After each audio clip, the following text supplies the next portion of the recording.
Salut à toutes, salut à tous et bienvenue dans cette nouvelle vidéo sur la chaîne. C'est mon avis, on se retrouve aujourd'hui pour un déballage de produits, un unboxing. Et comme vous pouvez le voir, aujourd'hui on va déballer le nouveau Samsung Galaxy A15. Alors Samsung a sorti déjà le A05 en début d'année 2024, le A25 5G qu'on a déjà déballé et testé sur la chaîne. Voilà donc le A15 dans sa version 4G, donc on est à 219 €. Il va avoir aussi cette année le A15 en version 5G. Et ensuite, on va attendre évidemment le A35 et éventuellement un A55. Donc ce A15, comme je vous le disais, il coûte 219 €. Mais attention, attention, parce que l'année dernière, Samsung a vraiment régné sur ce milieu de gamme là avec le A14, qui était le smartphone le plus vendu en France en 2023. Et cette année, en 2024, eh bien, la gamme Samsung va avoir de la concurrence, la gamme Samsung Galaxy A, donc A15, A25, A05, A35 et A55, puisque on a déjà testé sur la chaîne le Redmi Note 13, et je pense que la nouvelle gamme Redmi Note 13 va faire de l'ombre, en tout cas va concurrencer plus sérieusement que l'année dernière, c'était le cas avec la gamme Redmi Note 12. Bref, on va tout de suite commencer le déballage. Alors, on a un scellé en haut, mais il n'y a pas de petite languette pour le déchirer. Donc on va utiliser notre bon vieux cutter. Vu le format de la boîte, vous vous doutez qu'il n'y aura pas de chargeur, il n'y aura sans doute pas de coque non plus, on va vérifier ça. Je l'ai pris dans le bleu nuit, c'est presque noir, parce qu'évidemment il était disponible tout de suite, c'était chez Boulanger comme d'habitude, disponible immédiatement avec cette couleur un peu sombre. Il existe des couleurs un peu plus vives, mais qui seront sur commande uniquement. Et alors je ne vous l'ai pas précisé, mais c'est donc la version la moins chère à 219 € avec 4 Go de mémoire vive et 128 Go de stockage.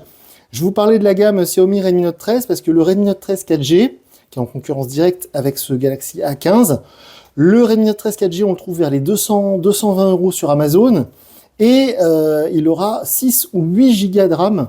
Donc attention au Redmi cette année, ils vont peut-être réussir à embêter sérieusement Samsung avec son Galaxy A15. Alors, la petite boîte comme d'habitude, qu'est-ce qu'il va y avoir là-dedans ? Il va y avoir sans doute le câble USB-C. Voilà. Qu'est-ce qu'on a d'autre ? On a de la littérature, comme on dit. Donc, le guide de démarrage rapide.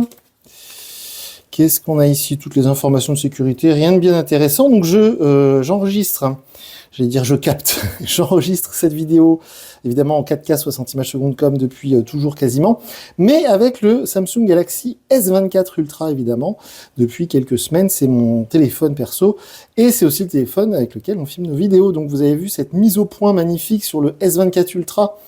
Vous voyez, ce focus, c'est génial. Bref, le câble USB-C vers USB-C. Sous la vidéo, je vous mettrai le lien vers un adaptateur secteur USB-C qui soit compatible avec ce A15. Évidemment, sous la vidéo, je vous mets le lien aussi vers la fiche technique de chez GSM Arena.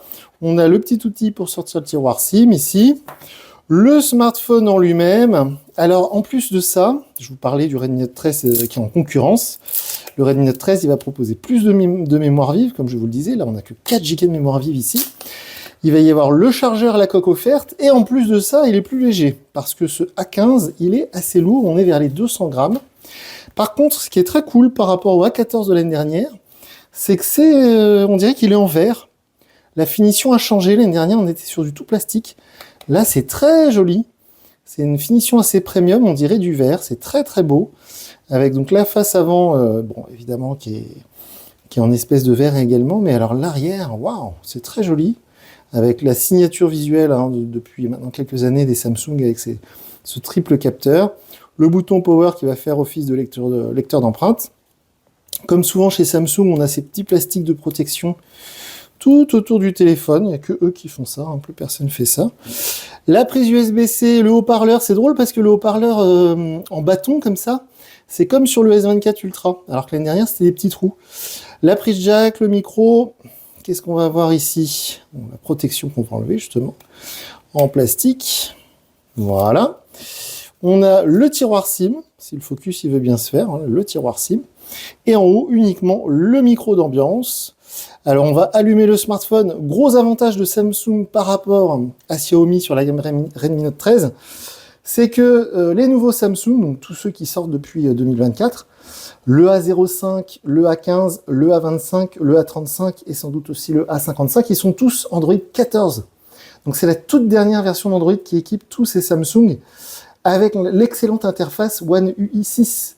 Donc ça, c'est un gros avantage par rapport aux concurrents chinois Xiaomi, mais par rapport aussi à d'autres smartphones comme les Honor, qui sont toujours aussi un petit peu en retard. Alors on a d'énormes bordures d'écran, elles sont énormes. Alors ça, par contre, c'est pas cool. On a un écran AMOLED, hein, c'est plus du LCD, ça y est, le LCD, hein, c'est vraiment fini, parce que même sur les smartphones entrée de gamme, maintenant, on a du AMOLED. C'est du AMOLED 90 Hz, par contre, sur ce A15, hein, c'est pas du 120 Hz, donc l'écran n'est rafraîchi que 90 fois par seconde, mais c'est déjà assez important. Il faut savoir qu'il y a beaucoup de smartphones, par exemple l'iPhone 15, le modèle de base, hein, pas le 15 Pro, il est à 60 Hz. Donc pour vous dire que 90 Hz, c'est déjà pas mal. Mais par contre, je reste assez épaté de ces énormes bordures d'écran. Hein. Franchement, par rapport au Redmi Note, là, c'est un choc. Hein. J'ai été obligé de... La vidéo s'est coupée toute seule parce qu'en fait, quand mon téléphone a détecté le QR code, le Samsung Galaxy S24 Ultra avec lequel je filme cette vidéo, quand il a détecté le QR code, il a cru que je voulais passer de mon S24 à ce A15. Donc il a stoppé la vidéo et il m'a dit « Voulez-vous copier vos données vers le Samsung Galaxy A15 ?» Non, non, non, non. Donc je suis désolé, la vidéo s'est coupée. Je vais être obligé de recouper la vidéo en plus, puisque vous en avez l'habitude si vous regardez souvent. C'est mon avis, si vous êtes habitué, si vous êtes abonné. Quand on déballe du Samsung, on est obligé de mettre un réseau Wi-Fi ou une carte SIM, sinon le Samsung il veut pas aller plus loin. Vous voyez, il nous dit qu'il est nécessaire de le connecter à Internet pour pouvoir poursuivre la configuration. Et avant que ça coupe, je vous disais que le design en goutte d'eau de l'écran, c'est vraiment très cheap, ça fait vraiment téléphone pas cher. C'est vraiment dommage, pardon, hein, je répète vraiment, mais c'est très dommage. Parce que maintenant c'est le petit point, c'est ça, hein, ce qui est le petit point pour la caméra selfie, c'est quand même beaucoup plus moderne. Ça, ce design là, ça fait vraiment ancien, ça fait vraiment pas très haut de gamme. Donc je vais couper, je vais insérer, je vais saisir mes informations Wi-Fi et on se retrouve dès que le téléphone a redémarré. Donc ça y est, j'ai mis mon Wi-Fi, le téléphone a redémarré, il nous propose à nouveau de recopier nos données. Non, je ne veux pas. Donc c'est vrai que ce design, par contre, hein, je l'avais en main en attendant que le téléphone redémarre, et c'est très différent de ce qui se faisait par le passé. Hein. Le côté vitre arrière, là, vitre avant, vitre arrière, ça lui donne un petit côté haut de gamme qui est pas dégueulasse. Hein. C'est assez chouette. Alors, on va rapidement aller sur la page d'accueil, mais évidemment, cette interface One UI, vous commencez à la connaître, on l'a déjà vu sur plusieurs modèles Samsung. Celui-ci, comme je vous disais, il fait pas la 5G, il fait que la 4G. On est donc sous Android 14, on a un processeur, alors je crois que c'est du Qualcomm Snapdragon de mémoire, si je dis pas de bêtises.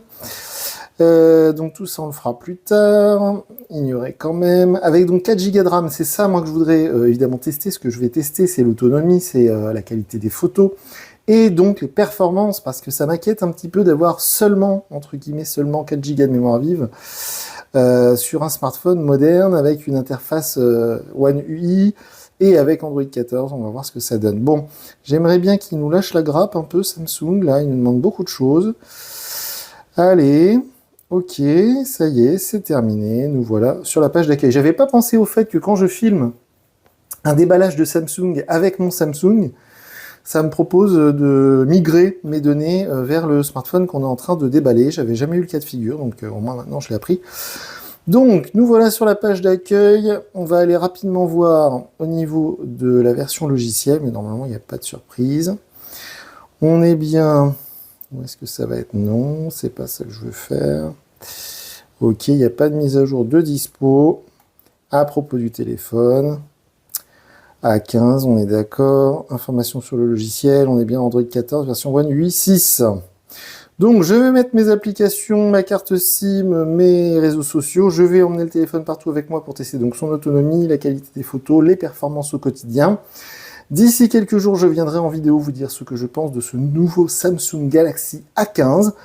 Si vous voulez évidemment nous faire part de votre avis, sous la vidéo, les commentaires sont ouverts, c'est fait pour, donc faites-vous plaisir. Sinon, on est présent sur le réseau social X, anciennement Twitter.